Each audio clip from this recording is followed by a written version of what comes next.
Hello Team Authentic all over the world! In this episode, sabay-sabay na nating kilalanin at explore ang Haikou, China.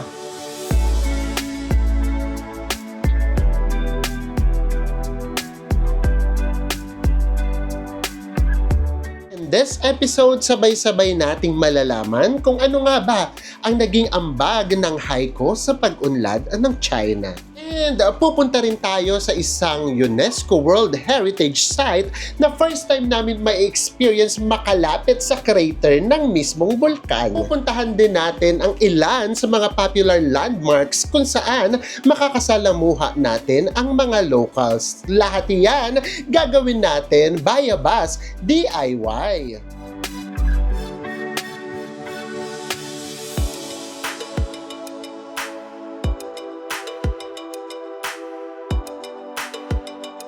Sa mga hindi pa po nakasubscribe dyan, please do subscribe kung magbubuk po kayo Bayak Look. Ito po yung ating promo code. At kung hotels naman sa Agoda para magkaroon kayo ng instant discount, nasa ibaba po ang ating affiliate link. Ano pang gagawin? Tara na, go with me, Mel. I just want us to go. Drop everything and just go. Hello everyone! Maayong buntag guys, and this is our day 2 here in Haikou, China. Yes! And in this episode, mag-explore na tayo. Kikilalanin na din natin yung lugar. Ano ba yung naging importance niya dito sa pinaka-mainland China. Yes. And kaunting pa-history tayo. And of course, sightseeing. But, ngayon ang gawin natin, busugin muna natin yung sarili natin. Kasi whole day na naman to. Lagyan muna natin ng naman ng kumukulong sikmura. Yes! Akyat tayo, pakita natin kung nag-iiba yung breakfast nila. Nandito na tayo sa restaurant. Ay, kahapon nandito yung kumukuha ng coupon kasi di ba may coupon tayo. Tara, pasok na lang tayo diretso. Ang laki nitong restaurant nila. Ay, walang tao. Baka this time kasi masyado tayong maaga. Yan. Ang sarap i-vlog nitong food nila ngayon. Tignan natin kung nagpalit sila ng food. Ito yung kanilang food, diretso na kagad tayo. Ay, ayun pa rin, yung noodles pa rin, na parang pad thai. Wala sila ritong rice, guys. Broccoli. And then, dumpling soup. Sausage. Ito, ano ba to? Bread ata to, no? Oo. And then, may egg ulit. Naku, walang mais ngayon. Yung mais pa naman ang nilantakan ko kahapon. Juice. Ito may salad. And then, bread. Medyo mas konti ngayon, no, best, no? And then, ito. Ay, parang gusto ko kaagad nito. Pwede siyang init dito. Ayan, no, init na natin. Kunin na natin yung 4 para mag-refill agad sila. And then, iba rin yung cake ngayon. Kahapon parang cheesecake. Tapos guava. Yan, may pa fruits. Ito yung egg station. Tapos pwede kayo magpaluto ng noodles. And this is it. Ang una natin pupuntahan ay ang Hainan Museum. Ito na. Masusubukan na natin kung talagang accurate or talagang reliable ang A-map. At saka gustong-gusto kong tinatry natin yung mga local buses dito Yes. sa places na pinupuntahan. Kasi guys, challenging siya. Yes. We love challenges, di ba? Yes. Pero, titignan pa rin natin ha. Kasi from here, isang sakay lang tayo. Ito yung map. Ayan. Isang sakay lang tayo from here. Pero from there, ang arte ng from there ko, no? Tapos pupunta tayo dun sa next destination. Ito yung nakakaloka. Kapag ka nilakad mo, halimbawa, 30 minutes. Oo. Kapag sumakay ka ng bus, 40 minutes. Para. So, feeling namin kasi paikot or minsan siguro Or siguro madalang. yung rutang dinadaanan niya Yes. malayo. Ang mura pa naman ng mga bus ride dito. Ang nabasa namin, 1 to 2 yuan lang per ride. So, papatak siya ng 8 to 17 pesos. Di ba? Kaya as much as possible, magbabas tayo. Pero yun nga, kapag ka talaga hindi kakayanin, kaysa makainan tayo ng oras, magdidi na tayo. Guys, tignan nyo kung gaano kalaki itong hospital nila. Hospital for skin diseases lang to, ha? Ang laki, oh. Naglakad-lakad na rin kasi kami kahapon. Hindi lang tayo nag-vlog. Alam niyo, pati yung mga school dito, ang lalaki. Primary, secondary. Ang lalaki ng schools nila dito and hospitals. Tapos yung hospitals nila, as in iba-iba. Kumbaga ng department, parang gano'n. Ano ba tawag doon? Specialization? O yun. Merong ENT, ganyan. As in, iba-iba talaga. Tapos halos magkakalapit lang. Kaya mafe-feel mo talaga na na mayamang bansa talaga sila. Dito na tayo after mga 5 minutes walk from our hotel. Ito yung station natin, Longhua Road Intersection Station. Hintay lang tayo ng bus number G43. G43. Grabe, wala pang 2 minutes. Ito na. Tignan natin kung paano magbabayad. Ayun, meron pala mga bayaran. May pagpipilian. Ayan. Kapag ka-cash, eto, meron dito. 1 or 2. How much? 1 yuan? 1 yuan lang. Ito na yung ating first ever DIY bus ride sa China. Alam niyo ba kung magkano lang siya? 1 yuan lang guys, 8 pesos na yung pamasahe natin. Tsaka guys nga pala, ang number 1 tip talaga namin ganito. Since nasa ibang bansa tayo, friend talaga natin si Google Translate. Yes. Ipakita niyo talaga sa driver para masabi talaga na kung tama ba yung sinakyan yung bus. Kung going ba talaga dun sa place na yon. And then, talaga, wala talaga sila itong translate sa English. Lahat talaga, naka-Chinese talaga siya. Tignan nyo naman guys, apaka-modern nitong city na to. Pero yun nga, apaka-green pa din. And, sa totoo lang ulit apaka-linis. 2 days na natin dito. As in, yung nakikita namin mga daan, malilinis din talaga. Diba? Yung napagsabay nga nila, yung pagiging modern, and at the same time, may nature pa rin na paligid. Kaya ang ganda yung tignan. Baba na tayo.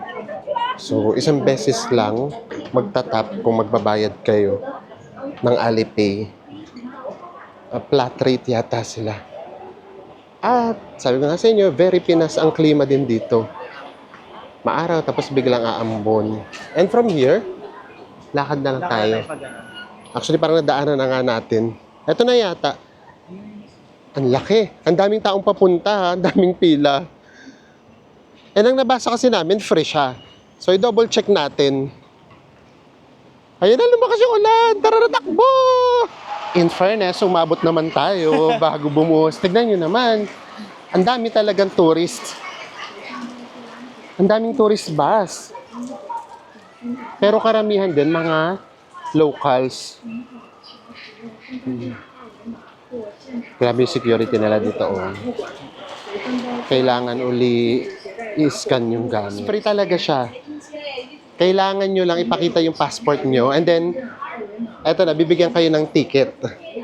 Ito na yung ticket natin para makapasok tayo sa loob.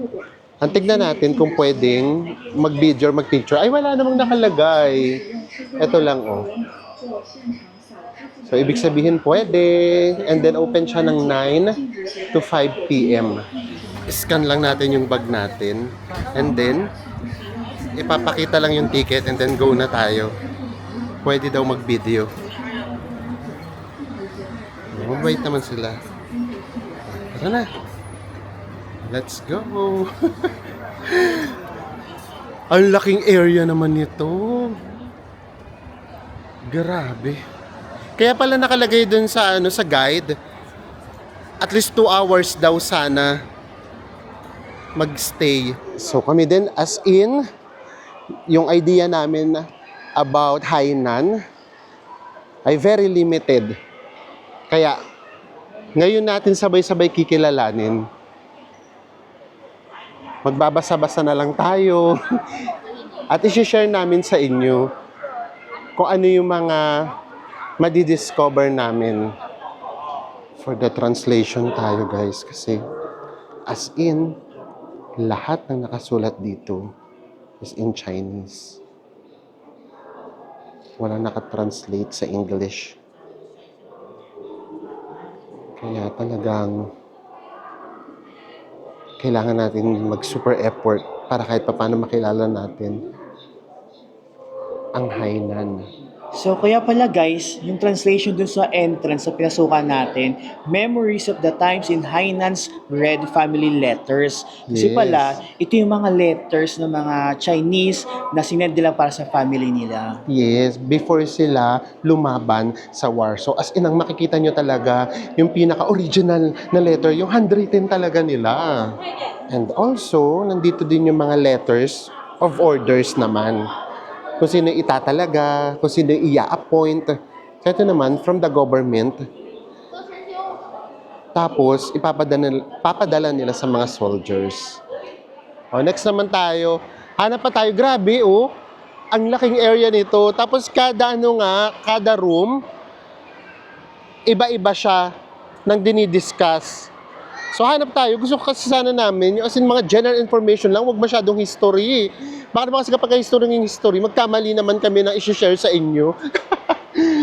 Ayan, ito yung mga gusto kong information. So dito, gusto lang nilang ipakita or ipaalam sa atin na kahit nung 2nd century BC pa, yung mga tao dito sa Hainan, nagsisimula na silang mag-explore, maglayag sa South China Sea.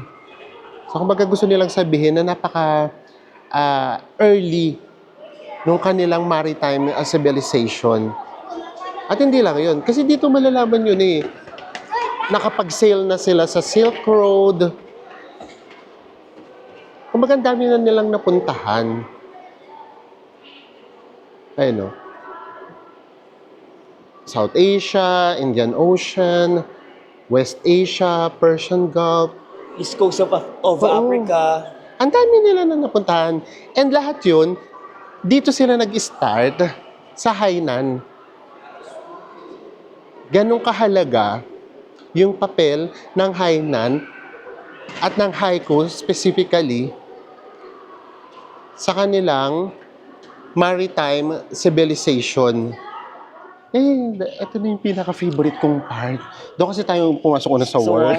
Ang gusto ko lang kasing malaman, yung mga ancestors, kung paano sila nabuhay noon, kung paano nag-exist yung kasalukuyan, yung ngayon, di ba? Ito yung gusto ko. So, as early as 2nd century, marunong na daw silang gumawa ng mga bangka. Both for fishing and sa pag-explore. And then, pati yung kasuotan nila before. Ang ganda na ng kasuotan nila before. Ito na yung kasuotan nila. Hindi yun. Alam mo ko, doon ako na-intriga. Paano nila nalalaman dati yung pambabae at panlalaking kasuotan kapag ginagawa nila, no? And here, isa din daw ang mga Hainanese sa mga pinakamagagaling gumawa ng net. Dito ako na-excite, guys. Oh. Ano yung nila, mga bahay nila before. Drum lang sila. Ito yung bahay nila. Nakakaaliw, nakalutang talaga sa dagat. And also, meron na silang bangka before. Kada bahay. So much to see, guys. So much to learn.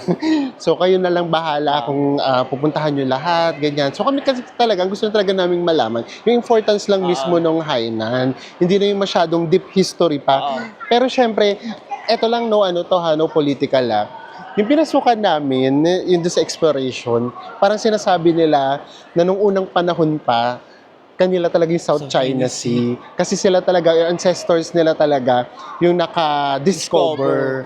At saka parang sinasabi dito, di ba, na kung ano yung mga na-discover ng ancestors nila, dapat nilang pangalagaan. Yun, doon sila nagsisimula. Yun yung route nila. Now naman, tatawid na tayo sa kabilang bus stop naman for our next destination. Ngayon naman, temple naman yung pupuntahan natin. Grabe, no? Ang green, no? And sorry talaga, ang linis. Ayun, oh, malinis talaga siya. Nandito na tayo sa bus stop and then pupunta na tayo sa next destination natin, yung Wugang Temple. Yun yung kilala nila ng mga locals. Pero ang translation niya pala, Five Lords Temple yung translation niya. Yes, at ito yung magiging way natin. Pakita na namin sa Google Map. Ay, Google Map. A-map A-map. pala. So, ilang rides ilang ano tayo? Minutes? 10 minutes ride lang. Tapos yung bus number sa sasakyan natin ay bus 27. Yan. So, hindi na namin sa ipapakita yung pagsakay-sakay ng buses ha. At least nagkaroon na kayo ng idea kanina. Baba na tayo ng bus stop. Ang init silong muna. And then makikita nyo, nandito yung Haikou East Bus Station. Dito din pala. So just in case lang na gusto nyong mag-bus or gusto nating mag-bus going to Sanya, dito tayo sasakay. Pinag-isipan pa kasi natin kung magbabas tayo or magte-train. Gusto kasi naming ma-experience pareho. And now, nandito na tayo sa Wugong Temple from history. Ngayon naman, ang kilalanin naman natin ng very light, yung religious part naman nila. Pero grabe, bukod kasi dun, sorry ha, mamamangha ka kasi sa ganda ng lugar na rin mismo eh. Ah, ito may bayad, may tickets pala. Tanong natin kung magkano. Ang ganda nga eh. No wonder, kapag pumunta tayo sa Great Wall of China, maganda talaga. Kasi ito pa mga patulay nila, ang gaganda na ng pagkakagawa eh. May entrance guys, 28 yuan or 228 pesos each. Carry lang para makapag-temple tayo. And then, itatanong natin kung pwedeng magpalipad ng drone. At kung pwedeng mag-video. Ayan, nakabayad na tayo ng ticket. Pero ano mas prepared pala nila cash dito. Cash dito. So cash daw dapat. Kasi kapag ka hindi, magpapasa-pasa ka pa para ipapasa mo pa dun sa employee nila, sa cashier, para lang mapagbigyan kayo. So ginawa natin cash na lang. And also nagtanong din tayo, mas maganda nang alam natin, pwedeng mag-video sa loob, and then pwedeng magpalipad ng drone, basta wag daw dadaan dito mismo sa temple. So ibig sabihin, doon sa tulay, pwede sa labas, tapos pwede mo siyang itutok dito. Ayan, parang just in case na magta-travel din dito, para alam nyo yung mga guidelines, para ang hirap din naman kasi nung sinisita. At saka syempre sa ibang bansa tayo na hindi naman natin masyado naintindihan yung sinasabi. Kung may bigla tayong Julie, ang hirap mag-explain. Another iconic walk. Ganda eh. Actually, ganda talaga. Yung kulay nung pinaka ilog niya, yung parang sa One Kem Lake sa Hanoi. Ayan, i-compare natin para lang just in case magka-idea kayo. Ganun yung kulay niya, green na green, hindi naman siya malinaw. Ayan, daming isda oh. Tilapia. Ang sarap na sinampalukang tilapia. Charot. Kapag meron nagpipray, ang gagawin natin, kukuha na lang kami ng video. And then, mag-voice over na lang tayo. Ayan oh. Ang laki din itong entrance na to. Pwede pa rito mag-video nakalagay, no? Hello, ni hao. Okay. Akala ko as in magiging indoor na siya. Hindi. Outdoor pa din. Grabe yung atmosphere, no? Diyos me, yung pagpasok namin doon, parang pakiramdam ko. Bigla kaming bumalik sa sa nakaraan agad. Pati yung design. Ang Wugong Temple ay isa sa mga pinaka-importanting historical and cultural landmark in Haikou, Hainan. At ito rin ang isa sa pinaka-oldest at largest classical temple garden complex in the province. The Five Lords Ancestral Hall is the main part of this building complex and is considered to be the #1 building in Hainan. And these Five Lords ang mga nanguna para sa pagpapalaganap ng advanced culture of Central China and their influence on the development of Hainan's civilization. Aside dun sa history, aside dun sa mga kahit papaano natututunan namin, at in-enjoy namin.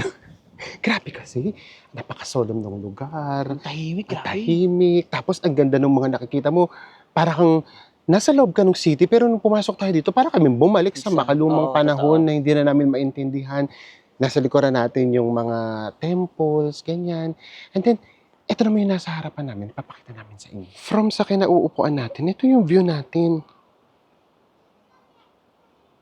Diba? Sobrang nakaka-relax siya. Napaka-peaceful. At the same time, marirelax ka talaga.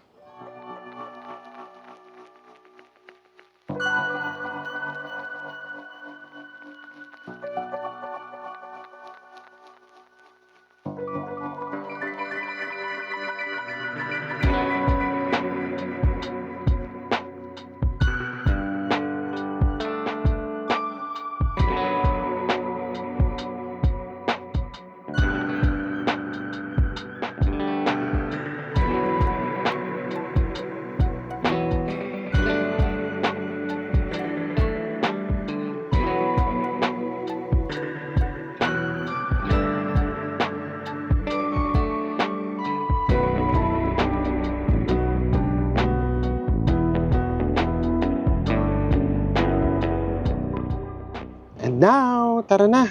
Ito yung magiging pinaka-critical na transportation na gagawin na natin.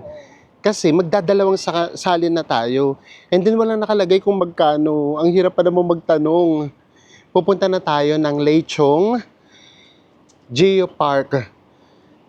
Kasi kapag sinearch nyo rin kung ano yung mga places to visit here in Haikou, isa or number 1 or number 2 yung sa lalabas.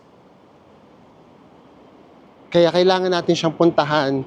And parang ito yung first time na makakita kami ng crater na malapitan. And after, grabe, lagpas 1 hour, no? Almost 2 hours. Oo, nabiyahe. Nakarating na rin tayo sa, paano ba natin ito ipopronounce? So, ilalagay na lang namin dito, ha? Kasi baka magkamali kami. Laking UNESCO Global Geopark. And then, akala namin magiging critical yung papunta dito. Pero sa true lang, hindi pala. Ito yung sinundan natin. Ayan guys, yung unang bus na sasakyan natin, binayaran lang natin ay 1 yuan, 8 pesos lang. Pero pagkahaba-haba ng biyahe, Yes. nag-transfer tayo sa tourist bus nila, ayun naman 15 yuan, nasa 122 pesos na siya. Yes. So, yung tourist bus, yung 122, parang yun lang yung dumadaan talaga dito. And yun nga, kulang-kulang 2 hours yung biyahe natin. Ang late lang nung naging pamasahe. Ito na siya, guys. Oh. Baka mahirapan pa kami mag-pronounce. And then, syempre dito may entrance fee din. Tignan natin kung magkano. Very popular to dahil nga sa volcano. And then, yun sa crater mismo. Ito na, nakabili na sa Enzo ng ticket. Magkano, bes? 54 yuan per pax, so in pesos, 440 pesos. 440 pesos. And then, aakyat na tayo. Are you ready? Sabi mo nga, I was born ready. That's my girl. Ang tignan natin, kung meron mo ng kainan, grabe, nangatog kami na naman sa gutom. Yun lang talaga guys, malalayo talaga siya. So kung magdi-DIY kayo, i-ready nyo yung sarili nyo. Taray, may coffee shop, Crater Coffee. May mga ice cream. Ito rin guys, sa totoo lang wala kami idea kung gaano kataas ang aakyatin natin or kung mataas man siya. Baka hindi naman. Talagang excited lang ako dito kasi ngayon nga, hindi pa ako nakakita ng crater na as in malapitan. This is the first time. Ang art nun, this is the first time. Ito yung mga pagkain. Tingin tayo ng menu. Ay, ang lalaki naman ng servings. Tingnan natin. Tara, harap tayo ng Puanbes, dito tayo. Para kahit umulan kanina eh. Sana wag nang umulan ngayon para madali lang yung pag-akyat natin. Para ang sarap naman tignan ng mga pagkain. Ito na yung order natin, pork buns, which is 154 pesos. 3 piraso. So parang pumapatak din na 50 pesos ang isa. And then ito yung pork wonton soup. 179 pesos. As in soup lang talaga siya. Na merong kasamang, ano tawag dito, Bes? Lettuce. Ang linom-nam ng sabaw, no? Sarap ng sabaw. Sarap ng sabaw. Pero yun nga, basta matabang talaga sila magluto. Pero masarap yung sabaw. Pero ano na, ang kulang niya lang is yung alat. Oo, matabang nga kasi talaga. Baka meron dong mga condiments, hindi lang pala namin alam. And then, nagtataka kasi kung binigyan kami nito, baka kako merong sausawan yung Hoisin sauce. hoisin sauce. Oh, ito naman yung kanilang siopaw. Ay, ang init. Ay, grabe, sobrang init. Tignan natin yung pinakalaman. Tada! Gusto ko pa naman yung mga siopaw-siopaw sa Ay, grabe yung siopaw nila. Ayan, kaya ka na rin. Tapos magja-jack and poy kami sa isa. Charot. Ay, hindi Ay, natiin ko ng tama. masos. Hindi na pala kailangan ng hoisin. Oo. Sobrang init. Oo. Oh, sarap. Napapapalo pa ako Sasarap kayo. talaga. Katuto kasi di ba sa kanila nag-originate yung siopaw. Ang sarap. Pili ko yun yung pinaka-hoisin sauce niya, nandiyan na. Ang sarap, no? Grabe. Yung pinaka-texture ng buns, grabe, ang lambot. Yung pinaka-lasa ng feelings Pork. niya, yung pork, Sarap. ma-juicy, na masarap. Sarap. Let's go to the volcano. Ang taray. Yun, may playground pa dito sa baba. Crater Parent-Child Park. Dito tayo tinuturo. Baka naman wala na itong akyat-akyat. Gusto makakita ng crater pero ayaw umakyat. Kalurks. Tara, para matagtag tayo sa kinain natin. Grabe.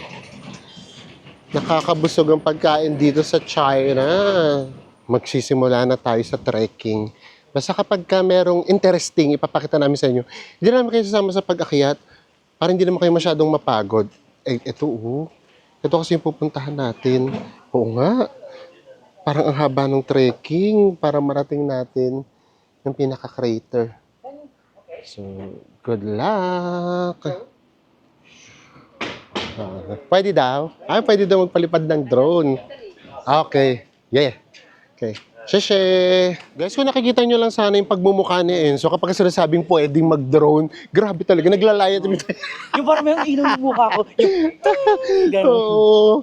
Grabe, yun na lang yung ginagawa namin. Everywhere kami pumunta, nakakita rin tayo ngayon ng Westerner. Nakakagulat sila sa'yo. Kasi first time ko nakakita, parang sabi ko, ano ba yan? Actually, pang 3 days na talaga namin ngayon. Kasi kahapon nga, hindi naman kami lumabas. Dinugtungan lang natin yung first vlog. So kumbaga yung pagpunta kasi namin, tinuring namin siyang day 0, day 1 yung kahapon, and then day 2 ngayon. Wala kaming nakikita talagang turista. Kahit Filipino, wala pa kaming nakakasalubong. So ano siya yun, ngayon sinasabi ko, ayun na nga, ugaliin talaga natin magpaalam every time na magpapalipad tayo sa and then, alam nyo ba, para maka-make sure lang talaga, nagtatanong kami sa isang side, tapos kapag sa kabilang side kami magpapalipad, nagtatanong ulit. Mas maganda ng sure tayo. Actually guys, sa totoo lang ito naman lang namin, observation lang namin, yung paggawa nila ng mga park, may pagkaano talaga, Japan din, yung mag-green, tapos biglang merong lake.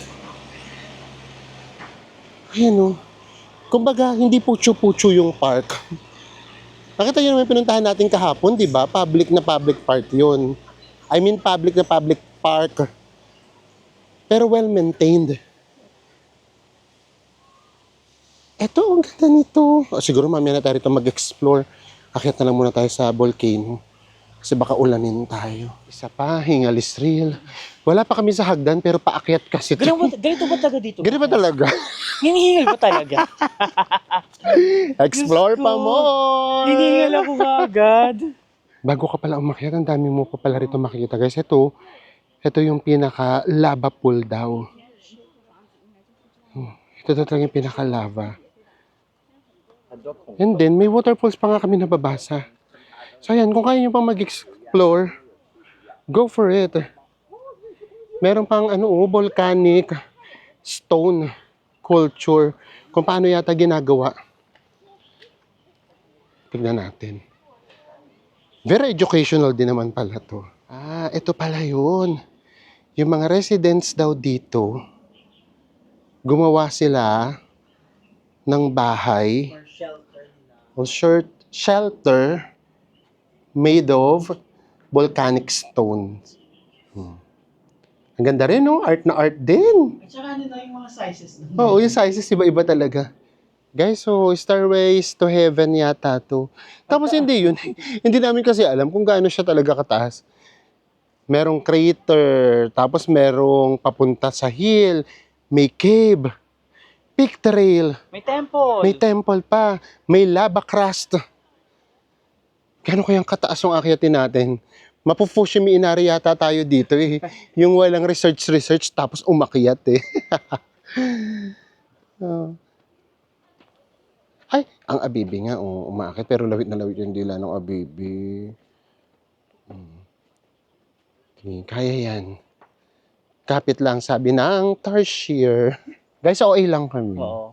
Ngayon lang namin sinerch, 199 lang pala to. Pero kasi, yung pinanggalingan kasi natin, Uphill na agad uphill siya. na kaagad. Pero itong mismong stairs na to, 199 lang, Diyos mio.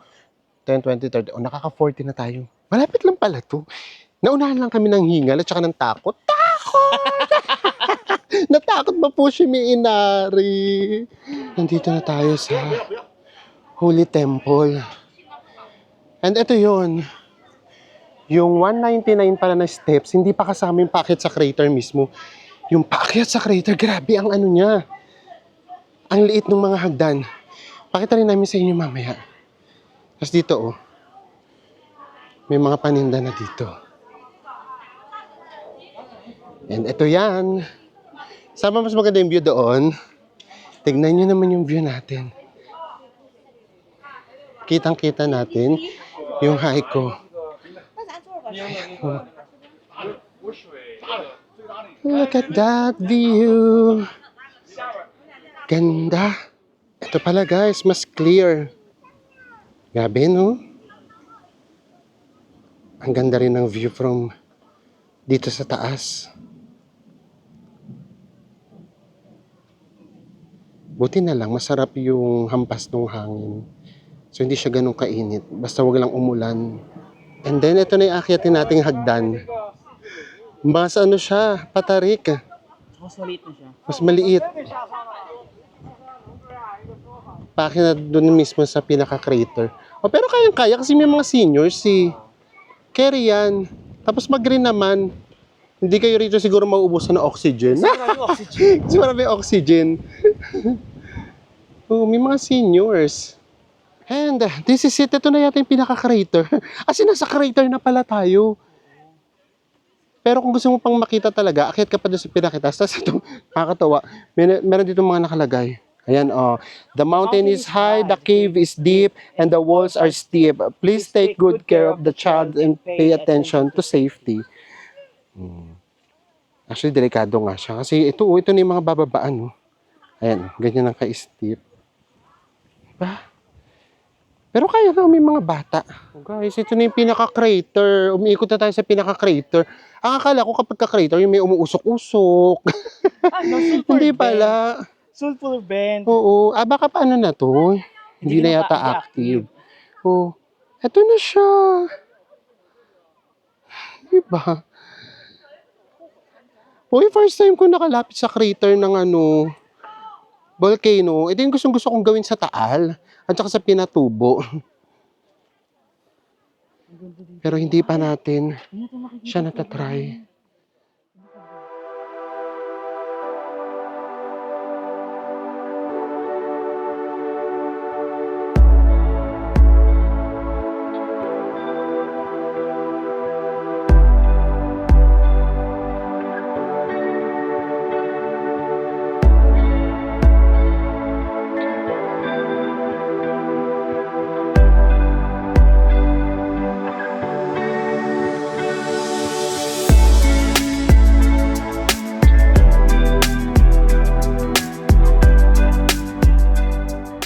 Guys, sana worth it yung naipakita namin sa yung drone shots. Sabi na ito, isa doon sa pinaka-nakakakaba. Diyos ko. Alam nyo ba? Yung hangin kasi, Isa sa pinakakabang pagpapalipad ko ng drone. Yung hangin kasi doon mismo sa crater Yun kasi yun Tapos, eto pa yun. Buti na lang nakinig siya sa akin. Kasi dati pag sinasabi ko, ibaba mo na, ayaw. Hindi, sandali lang, ganyan. Diyos ko, pagbaba, seconds lang, biglang umulan yung ulan. As in, buhos na buhos. So, buti na lang naibaba niya na yung drones. Ayan, sana napahappy namin kayo. And then, ngayon, babalik lang ulit tayo. Kung ano yung mga sinakyan natin kanina, yun lang ulit yung sasakyan natin, pabalik mismo dun sa city. And, after lagpas 1 hour ulit, hindi tayo titigil. Alas 5 na. Magkakasama pa rin tayo. Mula alas 9 ng umaga hanggang mamayang gabi. Nandito tayo sa Century Park. Dito masarap mag-sunset and mamaya din hanggang gabi dito tayo kasi maganda yung mga pailaw dito. Ang una muna natin pupuntahan or dadaanan lang actually yung library. Pakita namin sa inyo yung library. Ang ganda ng library dito. Pero alam nyo, ito nga yung sinasabi namin uli sa inyo, nasa park tayo. Tignan nyo naman kung gano'ng kaganda yung park. Oh, look at this view. Nandito mamaya yung sunset. And we're so happy kasi meron mga nagpapalipad ng drone. Ibig sabihin, pwede. O, tara, lakad muna tayo. Punta tayo dito sa library. So, itong library, sinasabi nila na wormhole design. And then, also known din siya guys as the Cloudscape of Haikou. yes, cloud Scape. escape. Why not? Basta futuristic. Oo. Ayun yun. Basta futuristic yung design niya, which is true naman. Grabe. Ang ganda for a library, ha? Ang ganda Effort nito. yung effort, no? Yes. Daming tao. Kasi naging tourist spot na din siya. Tapos ito, ito yung nakakatuwa dyan. May mga upuan dito. Oo. Kasi may mga stalls. Pwede kayong kumain. Ganyan. Ba't gano'n yung upuan nila parang may mga naka-reserve na? Oh, parang may naka-reserve na. Ayun, doon tayo. Dali. Punta muna tayo dito. Tsaka namin sa ipapakita isa pang famous spot dito sa lugar na to. Sa Century Park. Ganda, no? Parang Dubai. Nice. Ito na. Meron palang reservation para makapasok. Ayun, piliin lang daw yung select free reservation. Oh, pasuyo na lang nito kung gusto niyo pumasok sa library. Magpa-reserve kayo. Pero kami naman kasi carry lang. Ang gusto naman kasi namin makita, yung pinaka-design. And knowing us, mas na-enjoy naman namin yung dagat. Ito talaga, yung gusto naming ma-experience. Diba? Ang daming tao. No wonder kaya maraming tao na nag-aantay kasi Oo. yung mga naka-reserve natin na yung oras nila. Ng oras nila. Ito pa yung isang iconic landmark kung bakit sikat itong lugar na to. Ito ang Century Bridge na nagdudugtong sa Hainan Island at sa Haidian. So pag tumawid, Haidian Island na. Ganda din. So bakit tayo nandito una? Maganda yung sunset dito. Pangalawa, mamayang gabi, maganda ang pailaw dito. Diba? Kaya dito na tayo tatambay. Ito bili ka lang ng drinks tapos upo ka lang dito. May celebration, may birthday. Dito sila nag-celebrate yung mga bata. Saya. Bili lang tayo ng drinks tapos upo lang tayo dito sa mga upuan. Carry na. Dito pa.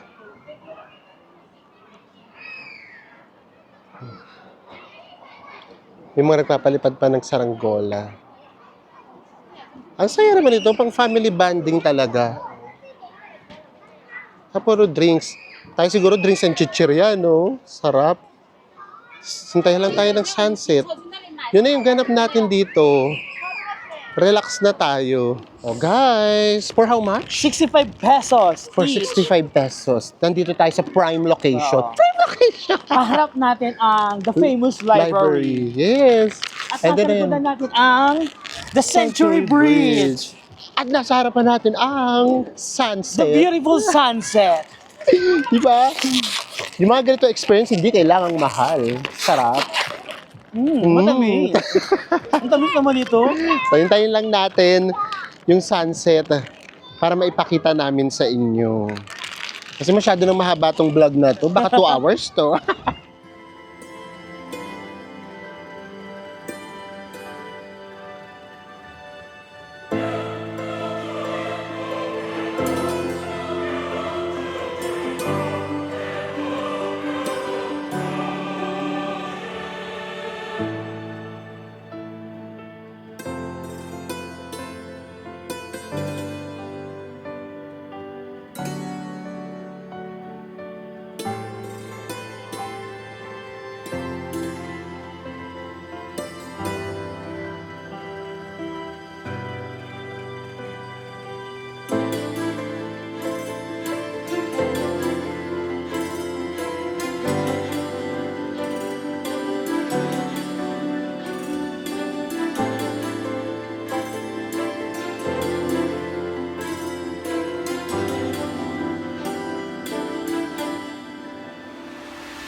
Ayan, Team Authentic all over the world.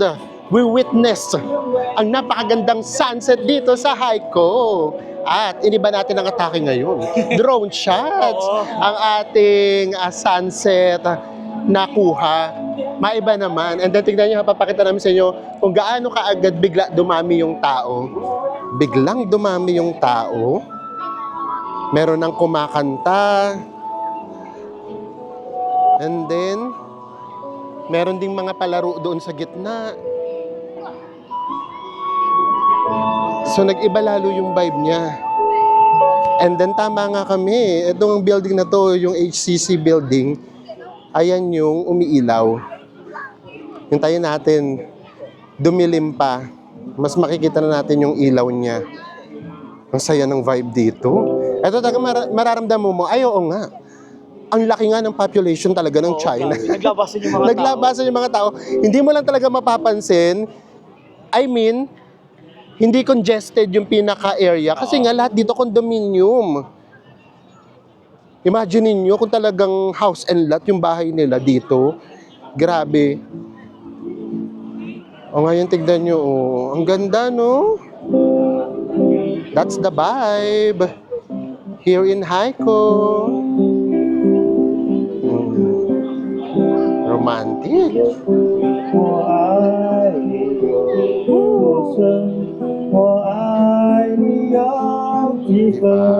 Ganda ng kanta. Yan ang vibe. Nakikinig tayo, yung nasa likuran natin kumakanta. Tapos tayo, oh. Nakaupo na lang tayo dito. Ay! Ano ba yan? Bet na bet namin yung ganitong vibe. Nagsimula tayo sa history. Tapos pumunta tayo ng vulkan. Nag-temple tayo. Nag-temple. Tapos ito naman ngayon, sobrang nakaka-relax lang siya.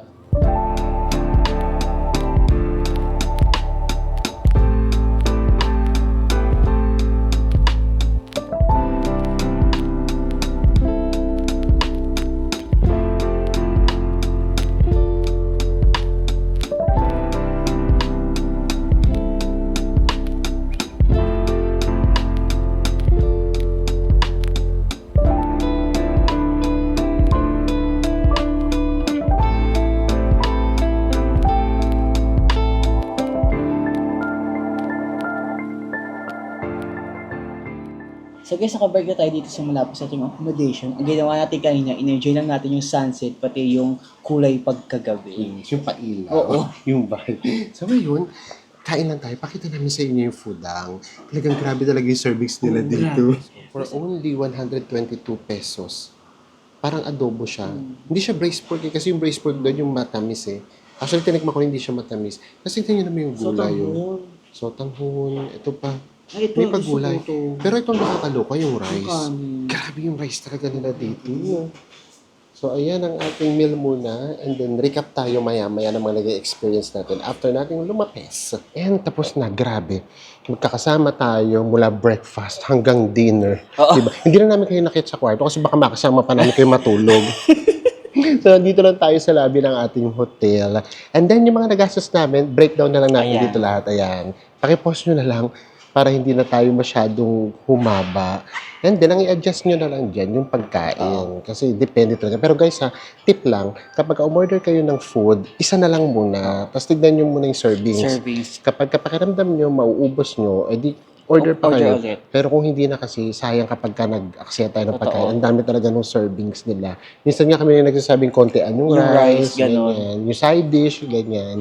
So, kamusta? Na-enjoy mo ba siya? Na-enjoy ko siya, nakakapagod pero worth it yung Yes. ginawa natin ngayong araw. Yes, kasi kapag ka nag-tour package kayo, hindi mo ito ma-experience. Kasi ang mangyayari dyan, titipirin kayo para dun sa mga shopping. Diba? Ganun talaga Totoo siya. yan. So ito, ang dami nating napuntahan. Pagod, yes, pero at least hindi nasayang yung oras natin. Okay, ito lang ha. Ano lang to, bilang, ano ba tawag doon? Tourist perspective lang. Perspective mo. So, ito yung aking lang nakita ngayon. Hindi naman namin kasi nakikita kung ano nangyayari sa loob ng bahay nila. Pero kung tourist ka lang at titignan mo yung labas, grabe, apakaganda nitong lugar na to. Yung mga buildings nila, yung mga hospitals, yung mga Park. yung mga park, and then yung mga school, as in magaganda talaga. And then, yun na nga, yung pati yung itsura ng mga condo nila, magaganda din. And because puro condo, ang nangyari, ang luwag nitong area. Ang laki ng land Ang area laki ng nila. land area nila. So, hindi ko alam kung ano nangyayari doon sa loob. And last na lang, yung nandoon kami sa Century Park, Oo. grabe yun. Doon ko na-realize na ang yaman naman nila titignan kasi mga nakakotse. Pero alam nyo, ang simple Ang pa simple din. lang nila. As in, ang talaga sa picnic kung picnic. Nag-picnic. Latag kung latag ng banig sa, Oo. sa damuhan. Tapos Yes. yun na, magsasalampakan na sila doon, magkakainan na sila. Yes. So doon ko naisip na grabe itong ang close pa rin ng family nila. Sa mundo ngayon na punong-puno na tayo nung makabago, yung cellphone, ganyan, mga games. Imagine, sila nagagawa pa rin ngayon. Although buti na lang, nakita na rin natin Oo. sa Rizal Park. Oo. Kasi kung hindi, baka sabihin ko na wala nun sa Pilipinas. Pinas, ganun. So meron din naman. Pero ito kasi, mas makikita mo yun. Talagang buong family, mula sa pinaka-baby hanggang sa lolo't lola magkakasama. Oo, doon. Yan. So sana naipakilala namin sa inyo kahit papaano ang Haiko and na-explore nyo rin siya. And with that, magkita-kita ulit tayo sa mga susunod pa nating travel vlogs. Bye, everyone. everyone.